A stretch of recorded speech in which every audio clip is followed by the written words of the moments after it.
அஸ்ஸலாமு அலைக்கும் வரமத்துல்லாஹி பரக்காத்து.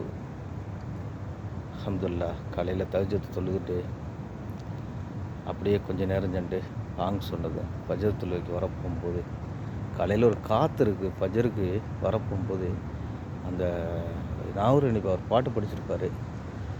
தென்றல் காற்றே கொஞ்சம் நில்லு, திருமறை நபி குர்ஆன் சொல்லுன்னு சொல்லிட்டு சலாம் சொல்லு அப்படின்னு சொல்லிட்டு ஒரு பாட்டு. அந்த பாட்டோடைய ஞாபகம் தான் வரும் எப்போ பார்த்தாலும்.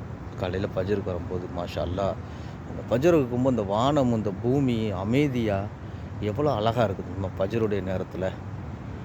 அப்போ இறைவன் ஃபஜருடைய தொழுகையை ஒரு லக்கத்தில் ஒரு 500 பேர் இருக்காங்கண்டா, அங்கே ஒரு 2 பேர் மட்டும் தொழுவ வருவாங்க, 3 பேர் வருவாங்க. எல்லாத்துக்கும் அந்த கொடுப்பனை கிடையாது. அப்போ யாருக்கு அல்லாஹ் நாடி இருக்கானோ அது மட்டும்தான் கிடைக்கும். கண்டிப்பாக அந்த ஒரு விஷயத்தில் நான் தெரிஞ்சுக்கிட்டது.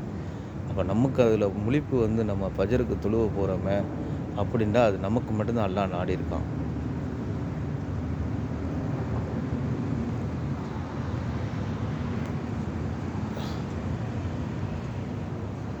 இது அல்நாசருடைய பள்ளி துபாயில்.